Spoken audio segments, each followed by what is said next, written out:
Constable ప్రత్యక్ష సాక్షి అయినా కూడా మా మీద అటెంప్ట్ మర్డర్ పెట్టి మమ్మల్ని తీసుకుపోయి ఆ రోజు రాత్రి 12:30కి వేముల పోలీస్ స్టేషన్ తీసుకుపోయారు. మరుసటి రోజు 29 కౌన్సిలర్స్ని గొడ్డును బాధినట్లు బాధి కులాల పేరుతో పెట్టి బట్టలు ఇప్పదీసి ఫోటోలు తీసి ఈ విధంగా నాకు తెలిసి ఎక్కడ ఏ పోలీస్ అధికారులు చేసి ఉంటారు. కానీ చాలా బాధాకరమైన విషయం, కౌన్సిలర్ల మీద ఈ విధంగా పోలీసులు ప్రవర్తించడం నిజంగా అమానుషం. అలాంటి వారి మీద ఎందుకు చర్య తీసుకోకూడదు? ప్రభుత్వం తీసుకోకపోయినా మన పోరాటం ఆగదు. ఎప్పుడు కూడా మన ప్రజాప్రతినిధులకు ఇవ్వాల్సిన గౌరవం ఇవ్వాలా, వాళ్ళని ఏ విధంగా కూడా ట్రీట్ చేయాలో ఆ విధంగా ట్రీట్ చేయాలి. కానీ ఒక చిల్లర వాళ్ళను, ఒక రౌడీలను చూసినట్లు చూడడం నిజంగా బాధాకరం. అందుకని ఈరోజు ఈ టేబుల్ అజెండా పెట్టి వాళ్ళ మీద, అధికారుల మీద చర్య తీసుకోవాలని మనమందరం కూడా ఏకగ్రీవంగా తీర్మానించాల. తర్వాత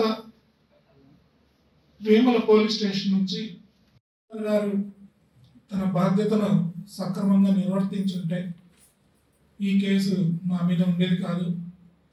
ఇది కాకుండా మళ్ళీ ఒక 10 రోజుల కిందట కదిరి రింగ్ రోడ్లో రాజశేఖర్ సార్ విగ్రహానికి పూలదండ వేసి పాలాభిషేకం చేస్తుంటే ఎంత ఘోరం అంటే 8వ తరగతి 10వ తరగతి ఇంటర్మీడియట్ సెకండ్ ఇయర్ చదివే పిల్లల మీద కేసు పెట్టి వాళ్ళ మీద అటెంప్ట్ మర్డర్ పెట్టడం అంటే అసలు ఈ వ్యవస్థ ఎక్కడికి దారి తీస్తుందో నాకైతే అర్థం కాలేదు. మొదటిసారి తీయలేదు కమిషనర్ గారు, రెండోసారి ఎందుకు అవి తొలగించలేకపోయినారు అని నేను అడుగుతా ఉన్నా. ఒక బాధ్యత గల కమిషనర్, బాధ్యత గల టీపీఓ గారు కానీ ఈరోజు ఇప్పటికి కూడా కొన్ని కటౌట్లు ఉన్నాయి, బ్యానర్లు ఉన్నాయి. మనమైతే 3 రోజులకు తీశారు, వాళ్ళని ఎందుకు తీయలేదు అని నేను అడుగుతా ఉన్నా.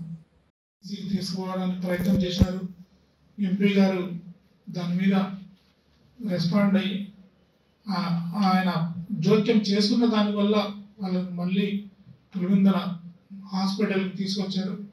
హాస్పిటల్లో మేనేజ్ చేసి ఇలాంటి గాయాలు లేవని మమ్మల్ని అందరినీ కూడా రాత్రి దాదాపు 11 గంటలకు మేము అక్కడ జమ్మలమడుగు జడ్జి ముందు హాజరుపరుస్తున్నారు.